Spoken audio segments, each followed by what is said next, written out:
Hi. Um, so thank you for being here, first of all. Every time I stand up in front of a large group of people, it is nerve-wracking, but after it's over, I enjoyed it, and I feel like it usually goes pretty well, so I'm hoping that we can all have a little bit of fun while I'm up here. So today, I'm going to be talking about auto-generating APIs from an existing Postgres database using tools like Django REST Framework and Django Filters. So in this talk, I want to try to dive into some of the specifics of how we go about doing this, talk about some of the situations in which it makes sense, and some situations in which it doesn't make sense, and try to give my sense of whether or not this is something that I recommend for other people to do. Spoiler, it is often not a thing that I would recommend for other people to do, but it's still a really cool, a really neat idea, and something that I would recommend people try, even if it's not something that you would need for your production application. So I realized earlier today that I didn't actually talk about what I mean by generating an API. And so I added these slides a little earlier this afternoon. And so at a high level, what I mean by auto-generating an API, you can think of an API as consisting of very high level 3 components. You have your database, your data store, wherever the stuff that you are serving out is stored, or the stuff that you are taking in gets stored. You have your views, or your external interface to your API. So in Django, this is views. And then you have your models, which serve as your interface, your internal interface between your external interface and your data. So there are a few ways that people generally go about constructing applications in general, and specifically APIs. A very Django way of doing things is to write your models and your views explicitly. So actually code up a models.py file, code up a views.py file, or whatever you want to call these things, and then use the rules that are built into Django to inspect the structure of your models.py file to generate a structure for your database. That's one way of going about things. Another way that some people go about things for APIs is they already have a database full of a bunch of data, and then they build models.py files to act as the interface on top of that data between the database and their views.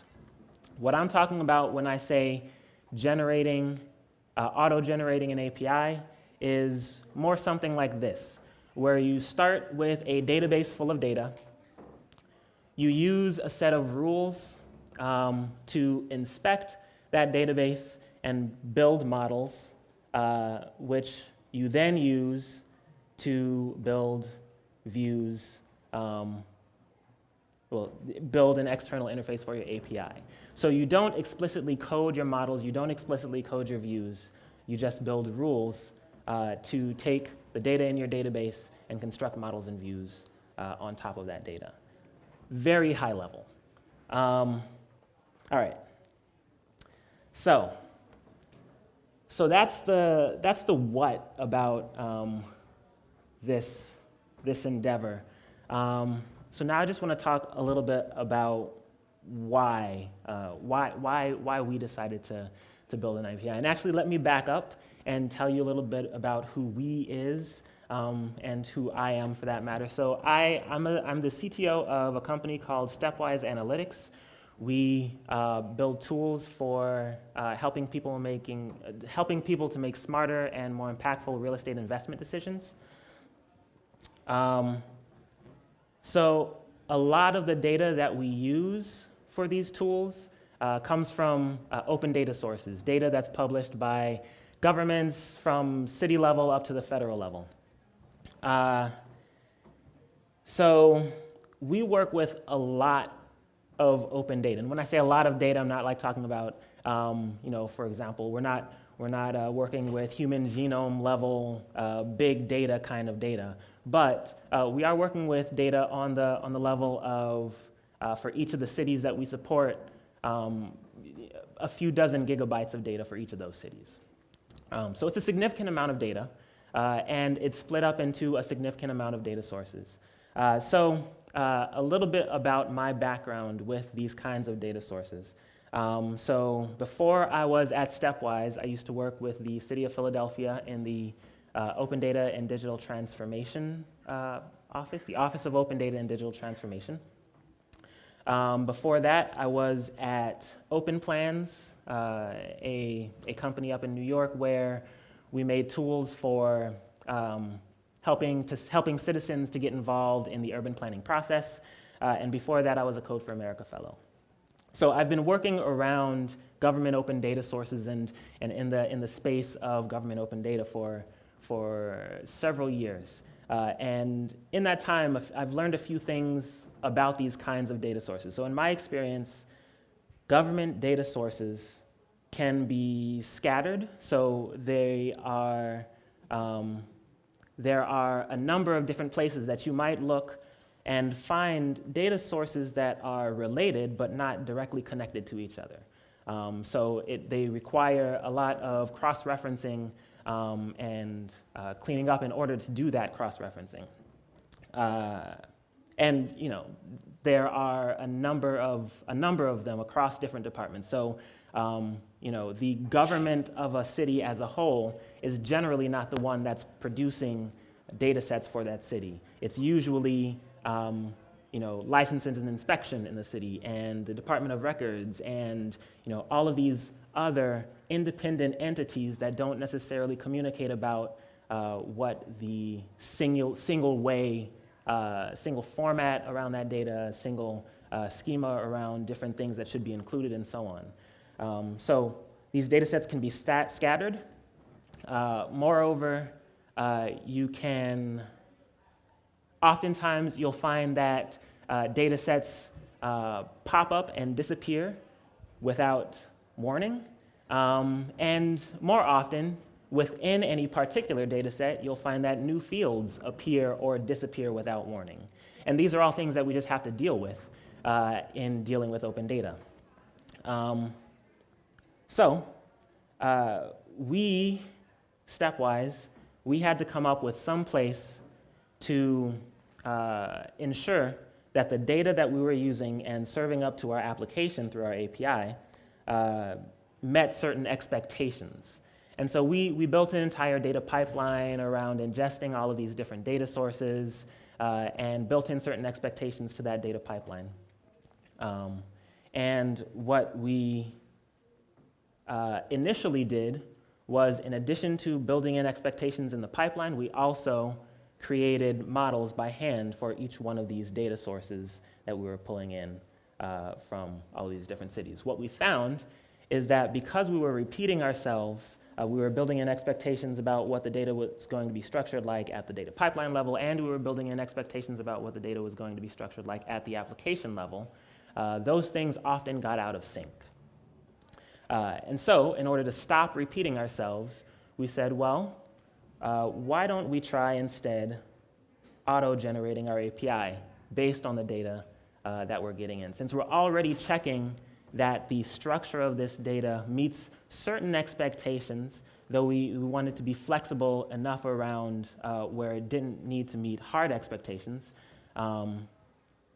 But as long as it met certain expectations, we wanted our API to run with it. So we decided to start auto-generating our API. So this is all of those reasons that I just laid out. So there can be a lot of different tables coming from a number of different sources. The schema of those tables may change on a regular basis. And our table structure was already defined elsewhere, specifically in our data pipeline. So we didn't want to repeat ourselves by defining it as well in the application layer. So that's the what and the why around our approach to generating an API. Now we're going to talk about the how. So at a very high level, these are the steps that we take. So first, we inspect the database. Based on that structure, we create models. Based on those models, we create serializers and filter sets. Serializers are a Django REST framework construct, and filter sets are in Django Filters, which works with Django REST framework. And then based on those, or using those as well as a few other things, we create and expose views. So this seems pretty simple, and like all things simple, it's actually not. But at a high-level view, this is the general process, and I'm going to dive into each one of these points on their own. So we start with inspecting the database, and this is really just figuring out what is in your database. And so the way that we do this is with something called introspection. Introspection is actually a term that comes from psychology, I believe, and it's the process of asking oneself about oneself. How am I feeling? What am I thinking? So much like introspection in psychology is asking oneself about oneself, introspection in databases or in programming languages is about asking that database about itself. And so there's a tool that we use to do this that's called the information schema. So the information schema is an ANSI standard, and as such, it's supported among most of the major relational database management systems. And there are slight differences between what's available in each one of these relational databases. But by and large, the information schema is a thing that you can use to ask the database about itself. So it gives information on columns, tables, views, and procedures, as well as a number of other objects that exist in the database, indexes, and so on. And there are some difficulties that you may run into when working with the information schema. For example, since we deal in real estate data, one of the things that we have to use a lot of is geographic data. And so we use an extension on top of Postgres called PostGIS, where the GIS is GIS. It stands for Geographic Information Systems. And that is a Postgres-specific, it builds a set of specific objects within the database that you can use for managing geographic information systems. Now, PostGIS object types don't always fit very well into the information schema. And so that's just one example of where a database-specific feature doesn't always make its way into the information schema in a clean and clear way. But for the most part, you can query just about anything about all the objects in the database that you want, again, with some caveats, but just about anything you want through the information schema. And you query it just like you use normal SQL to query the information schema. It looks something like this. So this is an example that's similar to some of the code that we use in our code base to query the information schema. In fact, I will show you what this actually looks like. And can people read that text in the back? Yeah, all right. So this is actually what it looks like when we query the information schema. So, instead of just asking for table name, column, data type, and whether it's nullable or not, we're actually asking for all of these different fields, because all of these different fields may come into play when we're determining what type of thing we're pulling out of the database. But this is essentially asking for all of the different columns that exist in the schema that we are concerned about within our database. There are some things here that are ill-advised in database programming. I was talking with Tim a moment ago. It turns out that both us at Stepwise and them at Wharton are doing these kind of auto-generating of APIs. And one thing that we were talking about was that there are, in both of our code bases, a lot of things that you might kind of scratch your chin at and say, really, do you want to do it that way? But it works, and it's still kind of neat. So this is again just pulling out all of the columns in our schema, ordering them by table so that we can start to get a sense of what models are in our database. So with that tool, with the information schema, we're able to know what's in the database, but we still need to tell Django what's in there. And also, if we want to use all the awesome tools with Django or that come with different Django packages like Django REST Framework and Django Filters, then we need to create some models. So Django loves models, and when I say Django loves models, I don't just mean like the core of the application platform that we all know and love, but I mean the community Django and the ecosystem of tools and add-ons that is Django loves models because they are this consistent extendable interface on top of so many types of different data systems. So there's good reason for Django to love models, but one of the implications is that it becomes very difficult to do anything with all of those different add-ons in Django without having models. So we have to create some models. The way that we create models, we at Stepwise, because it turns out there's 1,000 different ways to do anything. And again, in my conversation a moment ago with the folks, or with Tim from Wharton, we're doing this in slightly different ways. But the way that we're doing it at Stepwise is with metaprogramming. So what we're doing is we're building up.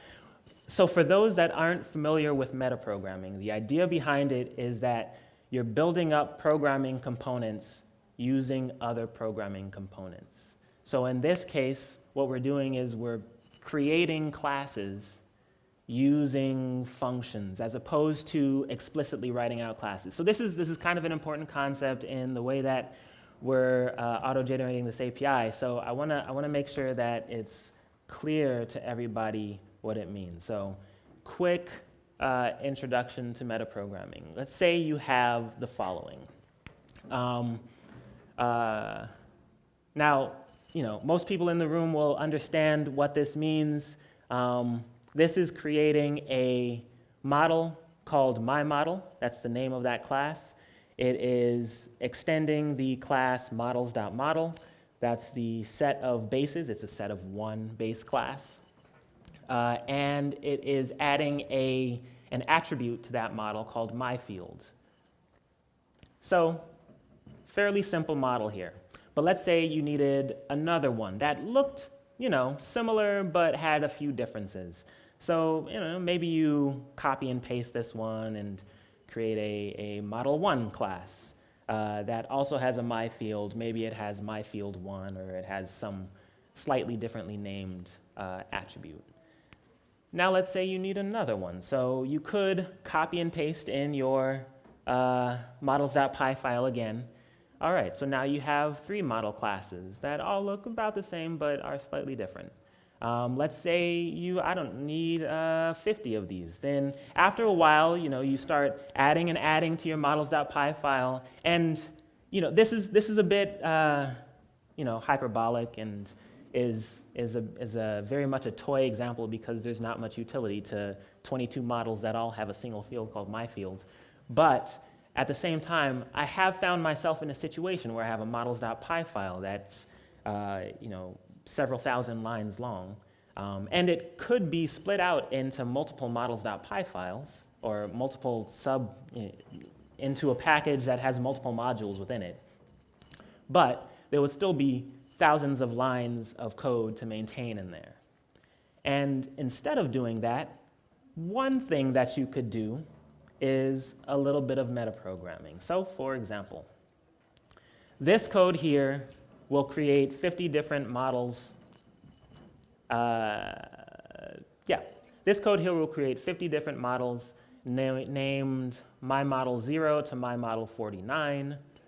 It will give it a set of base classes, a set of one base class called models.model, and it will add some attributes to that model, a set of one attribute called myField, and then it will create a class from that name, set of bases, and set of attributes. That last line, set attr on this module, name model class, is because of the way that we are getting Django to recognize our models.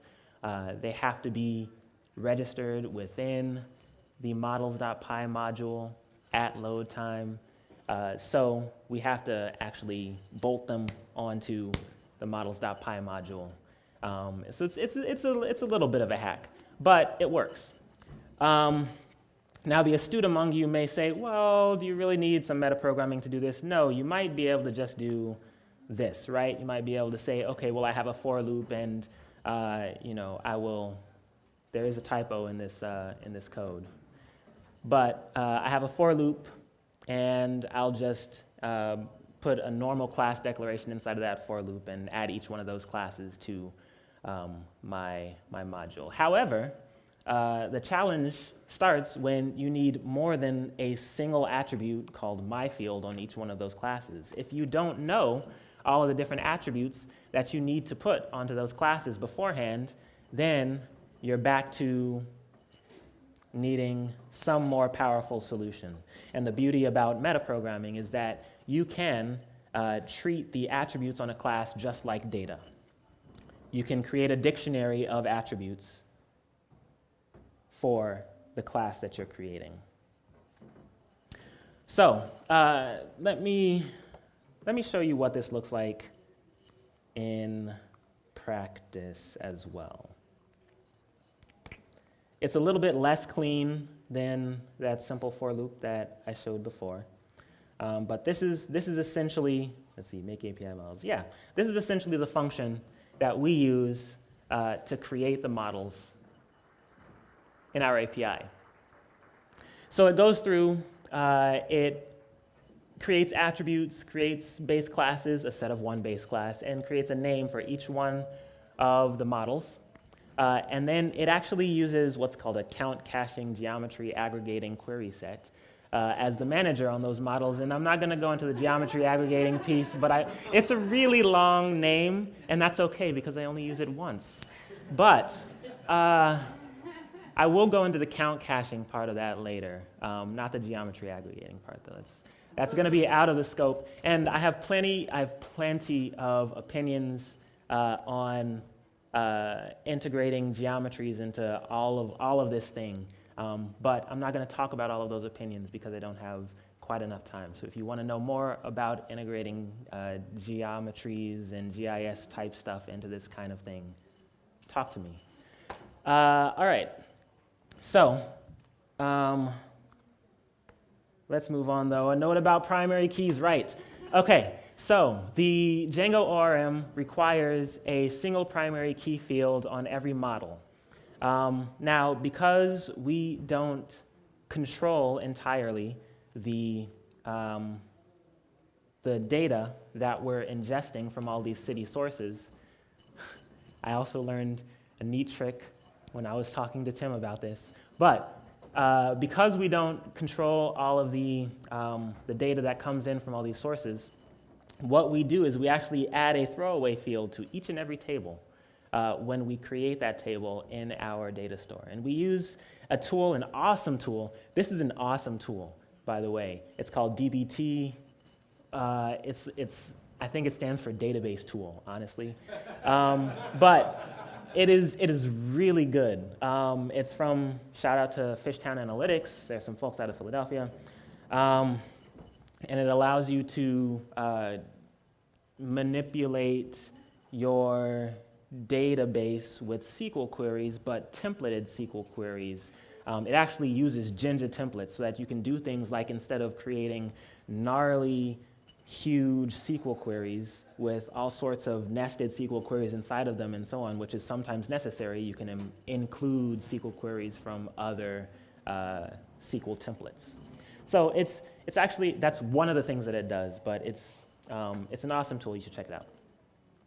All right, so after this, we have our models. So the next thing that we have to do is create the serializers. And this is actually a lot simpler than creating the model, so it should be quicker.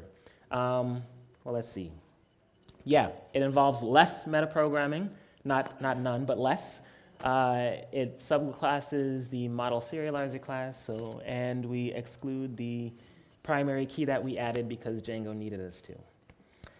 So this is what our serializer creation function looks like. So here is where we're actually getting rid of that primary key, because it is useless for us to expose that Django ID. It doesn't mean anything. It's just an auto-incrementing number that we add onto each table because we had to. So we get rid of it when we serialize the data for rendering through the API, and then we create a model serializer class that points to each model, and yeah, that's that one. So serializers, again, are relatively simple, and the filter sets are slightly less simple, but still not too bad. So the way that the filter set generation works, oh, by the way, so for those of you who don't know, have never been exposed to Django Filters, Django Filters, the package, not just filters in Django's, for example, on query sets. But Django Filters is a package that allows us to make queries in our API that are Django-like. For example, this one here, this is a sample query string where we're saying, okay, well, give me everything where the region is in a single region. It could just be region equals PHL, and improved area is less than or equal to 3,000 feet, and vacant is true. So it allows us to construct query strings like that will just pass that information. It will actually validate that information and then pass it along to our query sets. So we determine what filters are available based on the type of each field, and then we also add in our own custom filters to Django filter sets. So that code is also not particularly interesting. It simply loops over each one of the tables in the database, gets the model class for that table, generates the names for each one of the fields. It comes up here and says, all right, if it's a character field, then you can do these things with it. If it's a integer field, you can also do these things with it. All fields, you can do these things with. And it just creates those sets of those filter sets for each one of your models, so that you can do things like query from your API. So the last thing that we need to do is create and expose the views, or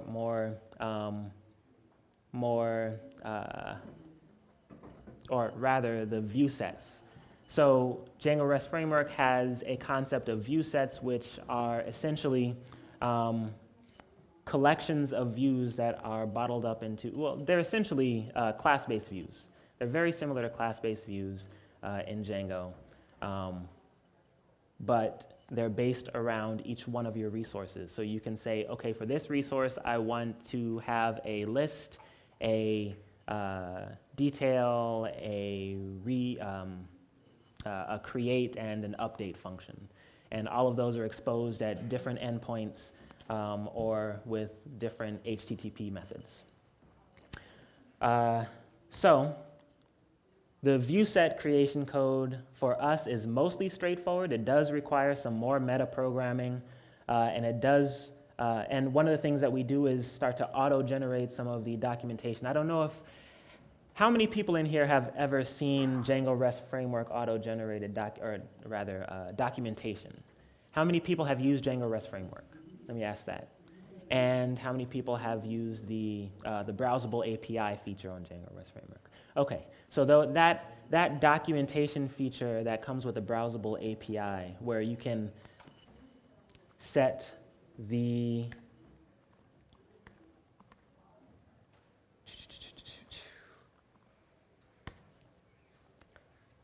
essentially, for each one of our endpoints, we build up a set of documentation that if you go to that endpoint, you can see the documentation for using that endpoint directly on it. There are also fancier ways to do this. Again, I have to keep referring to the work that they've done over at Wharton because I got a tour of it from Tim, and I'm just like, oh my God, this is great. But we have been trying to solve some of the same problems independently within the same city somehow. So, as I said, generating these view sets requires a little bit more meta programming where we are grabbing the table name, generating the name of the view set, using a whole bunch of base classes that do things that are somewhat outside of the scope of this talk. Some of them are. And then creating the actual view set using the type meta class. And one of the things that I didn't talk about in meta programming is meta classes. And a meta class is essentially, for this purpose, it is a thing, it's a function that will return a class object. Not an instance of a class object, but a class itself. So this, when we're calling type here, we're using type as a kind of meta class. Type is the meta class of most classes by default. But we're using type as a meta class, as a function, to create a class object. Just like we did with model base, which is actually the base, the meta class for models.model in Django that it uses. So we use that model base class to create our model classes. But they're all just functions that create classes. So, additionally, with view sets, you'll also want to set up throttling, authentication, permissions, pagination, and any special renderers that you might want to use. Most of those, again, are out of scope for this talk, but there are two things that I want to talk about, which are the permissions and the pagination. So as far as permissions go, we wanted our API to be consumable by our clients, but not all of the endpoints. So the thing that we decided to do in our API was use Django REST Framework's permission framework. So first what we did was we created an access profile that is attached to each user and essentially tells which routes, which resources a particular user can access. We then use that auth profile or that access profile in a Django REST Framework permissions class that is derived from isAuthenticated, and essentially just checks whether the user is authenticated, and if they are, well, if they're not, then they can't access this resource. But if they are, then we've added a function to all of our views. This comes from one of those base classes on the view sets. So it adds a function to each of the views that allows us to get the endpoints that the user is requesting, and allows us to check whether the user has access to that endpoint. So the other thing that I wanted to talk about was pagination. Not specifically pagination, but really just counting in the API. So by default, Django REST Framework pagination classes include the total count of records that match any particular filter that you throw at them in the response. Now, initially, I didn't think this was going to be a problem. I thought databases were pretty fast at counting how many things match your query. And it turns out they are. When I say, fast, I mean like milliseconds, not seconds. It turns out it's closer to seconds when you get up to millions of rows of data. So that is too slow when you're talking about an API that an application is being built on top of. So in order to get around this, what we had to do was implement our own pagination class. And by the way, it is awesome that Django REST Framework even allows you to do this. That it had that, Tom Christie and everybody else who works on Django REST Framework, all of those awesome people, had the foresight to say, maybe people are going to want to customize the way that they paginate their data in the API.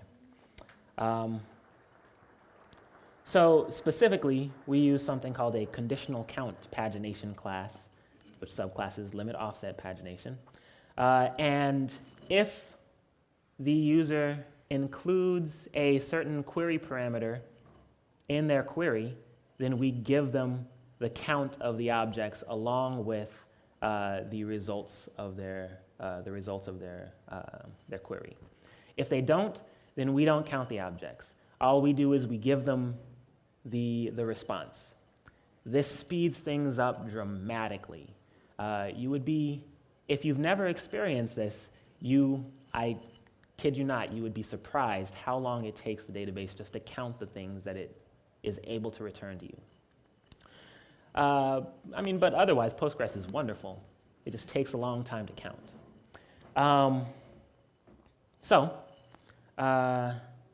So we have this custom paginator, and we override a few of the limit offset pagination functions, specifically paginate query set, where we only include the count if we are asked to, otherwise we just skip it. Get next link, because in Django REST Framework you have a link to the next page of results, and the way that Django REST Framework works is if you don't have any more results on the next page, then it won't give you a next link. It'll just say null. If you have not asked with our paginator, if you have not asked for the count, then we always give you a next link. And you just have to check it and see if there are any results there. But it turns out that this, for our use case, is faster than including the count with every page of results.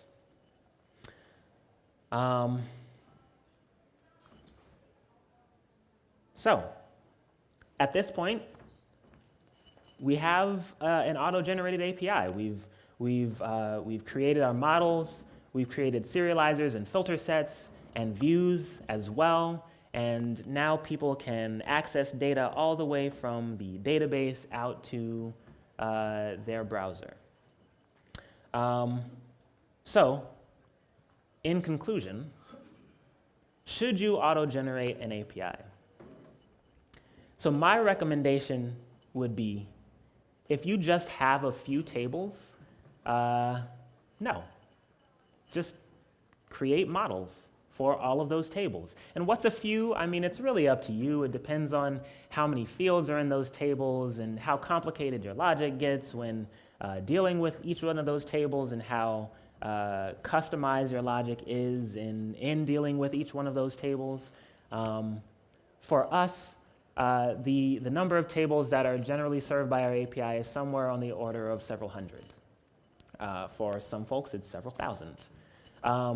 But if you have fewer than like 40 or so tables, no, don't do it. Just maintain your models.py file.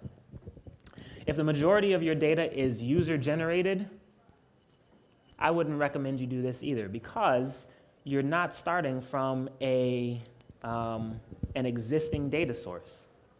Your data is coming from your users.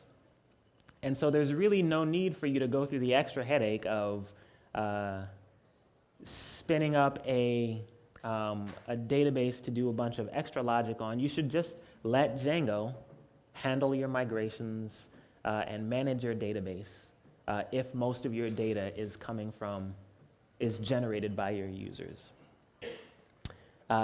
If you can trust your schema to be predictable, and this one's a little I'm not sure. Because if you can trust your schema to be predictable, but it's still thousands of tables, thousands of predictable tables, then maybe you should auto-generate your API. But you could go either way. You could just generate your models.py files. There are tools to do this. You could use InspectDB, but that has some drawbacks.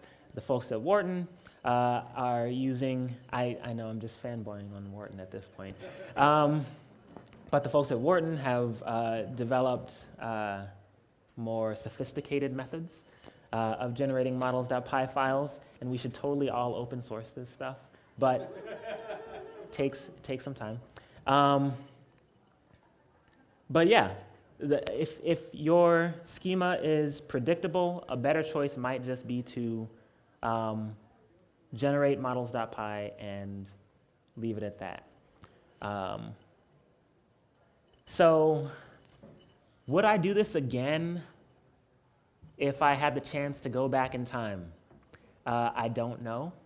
It's still kind of neat. And for that matter, we've been running on this for upwards of 2 years at this point, which is a pretty good time for any particular system.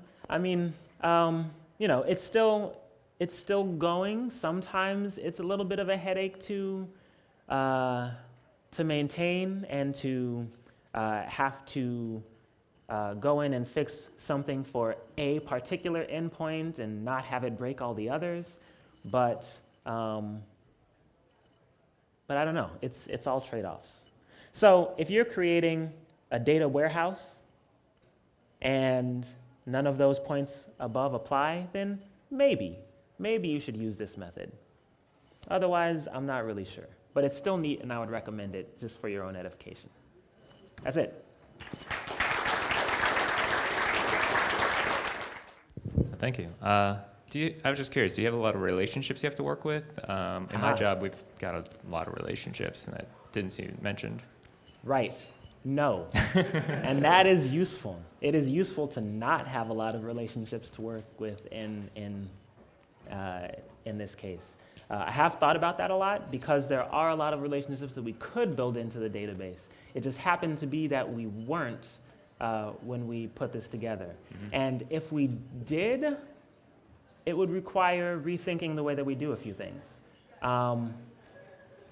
Specifically, in reading in introspecting the database, right now we're not picking out any kind of foreign key relationships, any kind of any of that stuff. So we may move in that direction in the future. I don't know whether we will use this exact same method if we do. Custom paginators are going to be a solution to a problem we're facing in production right now. Thank you for that tip. Have you given any investigation to using explain plans from the database to get the counts faster? Yes. Your thoughts?